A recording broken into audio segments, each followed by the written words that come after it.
Good morning, my hockey mama. Good morning, my darling. You've been such a good hockey mom this week.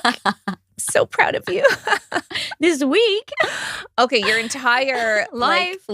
motherhood, but this has been an intense hockey week. Hockey has. summer. I didn't even know that was a thing, actually, It's not to a be thing. honest. It's like preseason training for the fall. Never heard of it.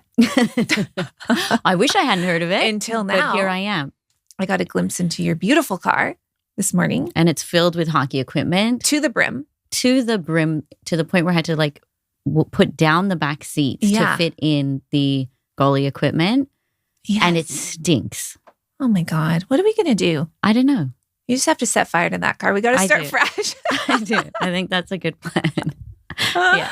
And you have two goalies. I love that fact. What are the chances? Never heard of that before. You know, I didn't really know what that meant until I moved to Canada. And then I had these sons who are uber Canadians. Yes, they are uber Canadians. Yes. Yeah. They're just ice hockey players. When I say ice hockey, they're just like, it's hockey. You don't need to specify. You don't need to differentiate between field or ice. It's like ice. Yeah. And apparently the goalie position is always somebody that's a little... Really? Apparently. This is what I've heard. Like, what does that mean? Like a little... The fact, people are like, the fact that they have pucks flying and they're choosing to be in that position. Yes. They're not NQR, not quite right. They are confident human beings. Yes. And I have two. And you have two of them. So, yeah. It's like I once heard Michelle Obama, like, in obviously a more eloquent way, but she was like, think about what kind of person I am married to that thinks I can be the president of the United States. She's like, that takes a certain level of ego and confidence to go in there. That's really, really funny. I'm drawing a comparison here. Well, we know Jack's going to be to the children and the Prime Minister. Exactly. Too funny. Okay, we have a super helpful episode today. We're going to be talking to our entrepreneurs around preparing for a pitch. Okay, so we're going to talk about practical tools and also mindful tools to prepare. Yes, this is so great. And right before we started, you said a pitch or a presentation. Yes, exactly. So that includes any professional, executive, manager, working, individual contributor. Anytime you have to present, these tools are going to be really helpful. Exactly. Great. So we're just going to jump right in here and we'll start on the mindful side because why not? And we like that the best, to be honest.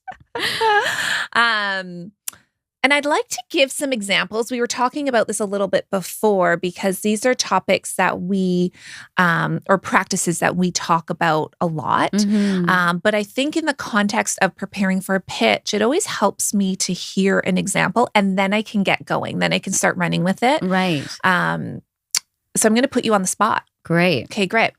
So the first thing we recommend as a mindful tool for preparing for a pitch or a presentation is visualization. Mm-hmm. So when we say visualization, what does that mean? Right. So like as the name suggests, you're visualizing how you want the event to go before it takes place. So if I have a new client pitch that I'm about to do, I think as I'm going through I wake up in the morning, I'm going through my day and I'm probably making school lunches or driving to an early morning hockey practice. In my mind, I'm kind of visualizing to myself and I'm seeing myself walk through the presentation.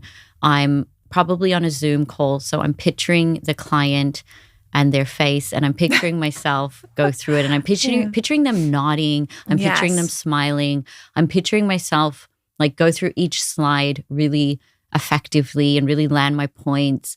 And so I'm visualizing the best case scenario. So there is a lot of quality science around the art of visualization.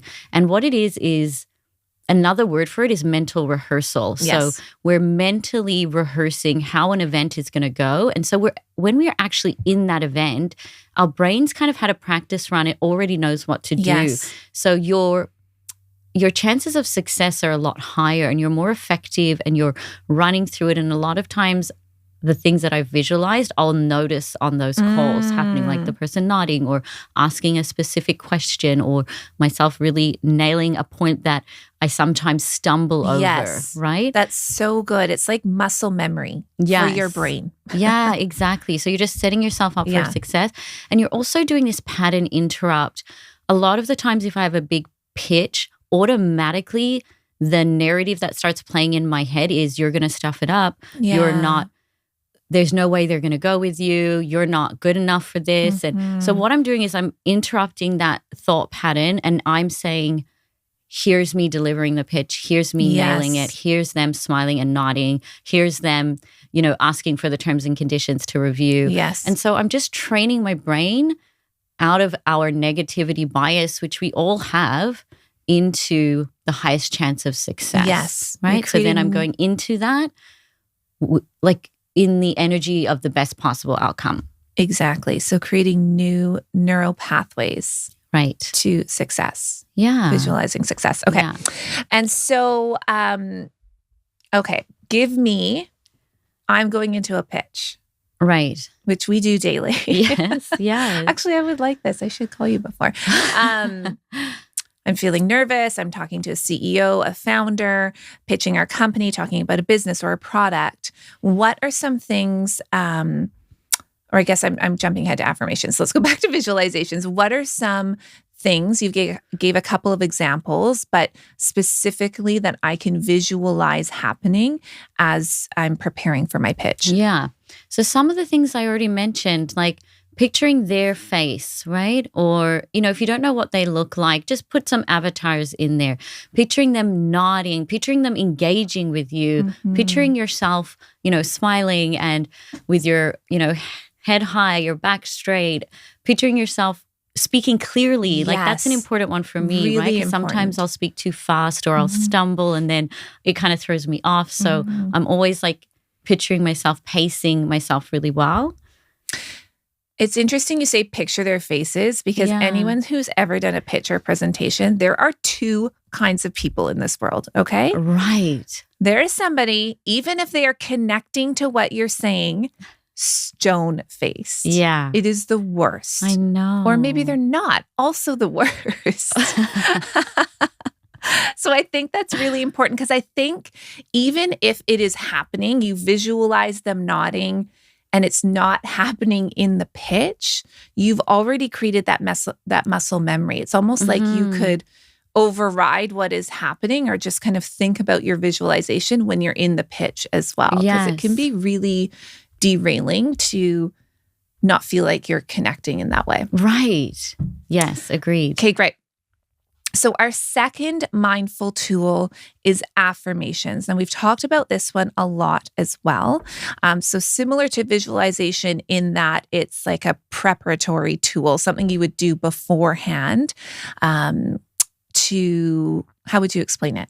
Yes, to again, set yourself up for success. So affirmations, like what's really important to remember about affirmation is don't bullshit yourself. Like don't say an affirmation like, I land this client and I receive $1 million tomorrow. Like that's not helpful, You're not going to believe right? that. You're not going to believe it. Yeah. So if I'm going into a pitch and I'm a little bit nervous about it or if it feels big, I'll just say things like, you got this, Tess. Like I'll be saying it to myself or, as I'm doing my makeup, I might be like, you got this, girl.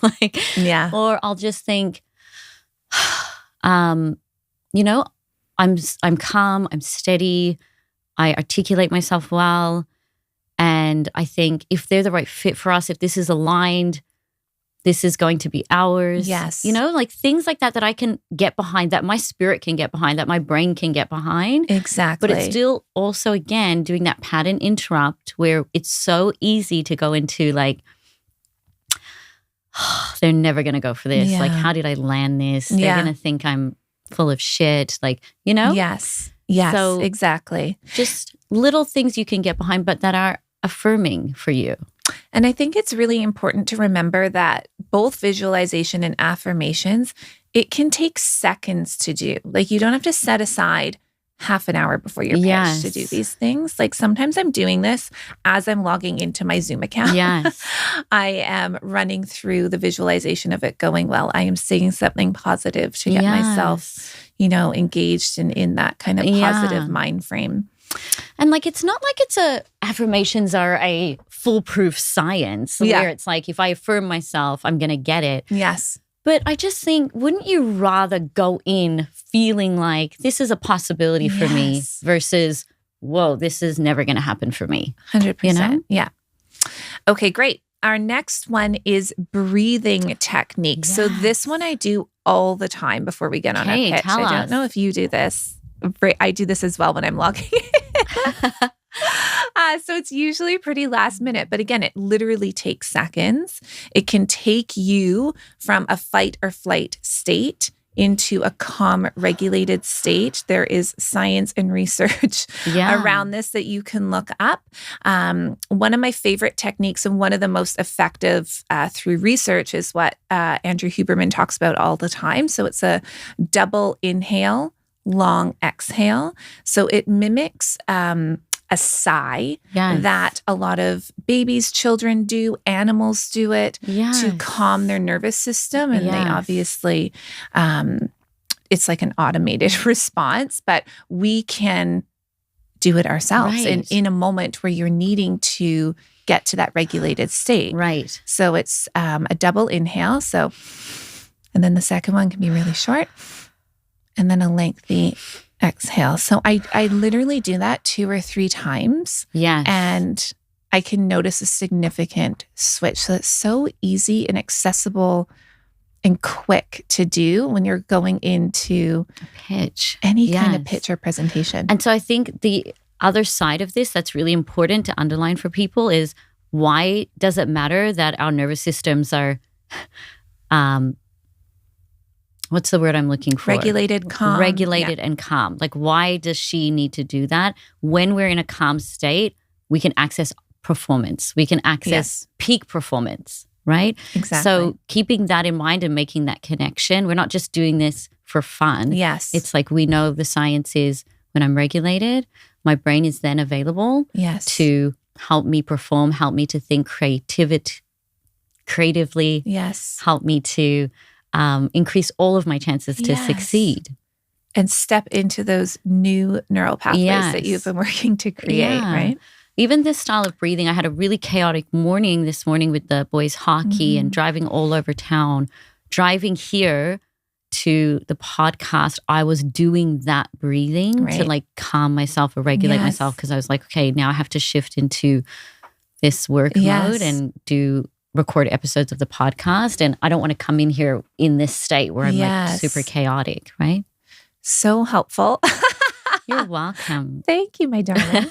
And we have so many breathing techniques on our Chapter 2 meditation Instagram account. Yes. There's a lot of resources, visuals to support in breathing techniques. So if the double inhale is not for you, there's a lot of others that you can access really easily through our Instagram. Okay, great. So we're going to move into some more tactical tools. I'll take this first one because I actually do this. Yeah, great. And I thought it was really important to mention because I've seen a lot of success out of this, and it actually might come back around to creating muscle memory, which it certainly does, but it's practicing out loud.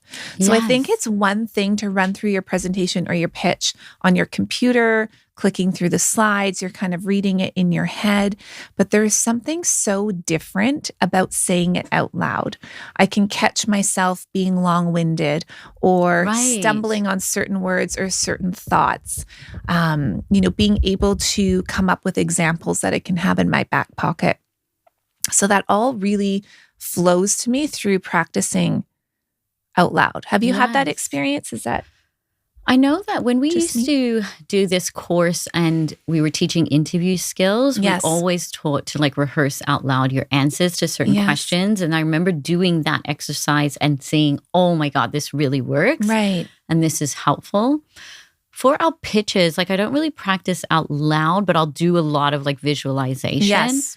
And I guess it's because I've done the pitch so many times out loud, you know? Yes. Yeah. So it's not part of my like everyday routine for pitching.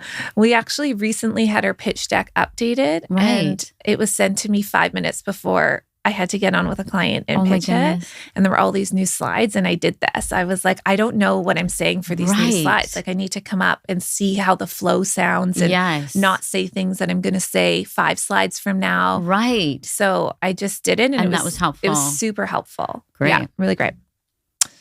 Okay, personalize with real life examples. I really like this one. Do you want to speak to this? Yeah, well, I don't know what you mean by this, though. Like, I think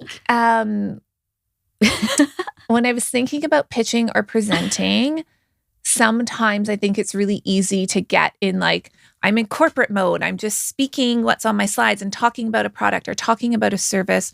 But when you create a human aspect to it, when you create a connection to yourself, it is much more likely that somebody is going to want to engage with you, hire you, purchase your product, right? They're buying into a human being and not So when you're on the pitch with the client, is that what you're saying? Yes. When you're pitching your business, like we also do this in our pitch deck. We talk about ourselves, our history. We talk about our intention with our brand, what matters to us, our values. So we're giving, and we give examples of how we give back to our community, what our values are. Yes, we do a ton of that in our pitch. Yes. So I think when I get on a pitch, I just try to read the room immediately, right? Like, and see, is there a window for small talk, or do they need to get straight into it? Yes. Right? For sure. So I always do that. And then if there's an opportunity for small talk, I always love to ask where they're located, because everybody's remote right now. We're completely remote, and we have global operations, right? So it's always great to understand, are they in New York? Are they in Sydney, Australia? Are they in Vancouver? And if they're in Vancouver, can we have lunch next week? Like, you know, that type of thing. And then I'm just terrible because I'll just like go to the weather or something. Super safe like that. That's okay. What do you creating human connection. 100%. It's just like exactly what you said. Some people are weather people, okay? You're not going to talk about, you know, even their personal lives, like their children, their dogs. It's like they're keeping it on the straight and narrow. You can. And Vancouver people love to talk about weather. Love it. It's raining again. What do you figure? And this kind of flows nicely into our next point, which is, remember, you are speaking to human beings. You had a really good kind of realization or viewpoint around this. I just think I've just had a lot of evolution in this area. You know, like when we first started 8 years ago, I just felt such an imbalance. Like I was down here, the potential client was up here, and that I think totally impacted the way I was able to present or make an impact or come across. And over time, it's like, oh, wow, I'm a human, you're a human. You know, I have a business, you have a business. Yes. I have deep expertise that can really grow your business. You're looking at potential partners and vendors. Let's see what magic we can make happen. So it's just kind of tipping the scales. And I think that's a real honest thing that a lot of entrepreneurs and small business owners, even executive face, it's imposter syndrome, right? Like it's not an unfamiliar concept. But I think if you know, have an inkling like, oh, maybe I'm feeling like that right now, I think it's so effective to just get honest with it and then see how can I, you know, what can I do to remind myself actually we're the same, it's equal. What can I do to remind myself they can add value to me and I can add value to them, right? And start tackling it that way. Yeah, I love that. How about you? Do you have any Of course. Anything I mean, like you said, I think you nailed it around imposter syndrome. This is another way of saying that. And, you know, another, what popped into my head when you were speaking is everyone, you often hear, you know, picture everybody in their underwear. But what they're getting to, the foundation of that is that everybody is a human being. You can't tell me the person you're speaking to who might be the CEO of a Fortune 500 company has never walked into a meeting and felt less than or felt imposter syndrome, right? Yes. So we've all been in those places and in those shoes. And I think just remembering that, because it's so easy when you're on the other side of the table, when you're the one pitching, to think about that imbalance and let it overpower your mind. Yeah. Right? That whole saying that you just said, picture everybody in their underwear, I'm actually just seeing it differently now as like, we're all vulnerable. Like we're all like exposed here and you're safe. It's okay. We're all in the same boat, you know? Maybe we should start our pitches like that. Yeah. Everybody get down to their underwear. You're safe here. Let's see what you've got on today. Okay. So our last point here, I really love this one. I have to admit, I've seen the TED Talk, but I don't do this. Okay. And I'd love to know if you do this. Of course. No, I've done it. Yes. It's not a regular thing. You've never done this? I think just when I saw the TED Talk, I did it. But we're talking about the Amy Cuddy TED Talk, who talks about body language. So through her research, Amy Cuddy discovered that adopting high power poses can change our hormone levels and make us feel more confident and less stressed. It's crazy, which in turn has a positive impact on our success and well-being. So think about like standing with your feet apart, your hands on your hips. Power poses. Power pose, like really straight and confident. Like literally just standing there doing that before you're getting on a pitch. Or standing up like this, like making yourself as like wide as possible. Yes. Or like this. Like an alpha. Like a Superman type pose, you know, Wonder Woman. Yeah. I remember doing this a few years ago. I was speaking at a conference and I went into, about 5 minutes before I went on to do my talk, I went into the bathroom, into a cubicle, and then I was just like standing there like, I can do this, I can do this. And then I just strutted out on stage like, I got this. And it did kind of work. I think it just made me feel a bit more expansive, a bit more confident. Yes. Yeah. I kind of forgot about this one, but I think we got to bring it back. Yeah. And if you watch the TED Talk, it's Amy Cuddy on body language. She does explain the science behind it, which is really interesting. It's totally valid. This is real advice, everyone. Okay, amazing. I think that was some really helpful, useful, tactical tools, both from a mindful perspective as well as, like I said, tactical. So we're going to give you a quick key takeaways here. So what to remember. So the first one was visualization. Our second suggestion was affirmations. Our third was breathing techniques, and just another little pitch to check out C2, really for all of those mindful tools. Our fourth one was practicing out loud, personalize with real life examples, remember you are speaking to human beings, and to utilize body language, your power stances before going into a pitch. Love that. We also have an upcoming digital course aimed at entrepreneurs, which is going to be launching September of 2023. Yes. On Chapter 2 meditation. Fantastic. Yes. So there's going to be some, all of the things, basically, meditations, affirmations, journal prompts, visualizations to really support entrepreneurs in their journey. Okay, great. That's a wrap? Yeah. I'm just thinking, is there anything What about else that last point there? That's good. Okay, yeah, that's good too. And also subscribe to our 1111 newsletter to get tips on what to include in your pitch, key topics. So we have content around that that's exclusive in our newsletters. Amazing. That's a wrap. Toodles. Toodles.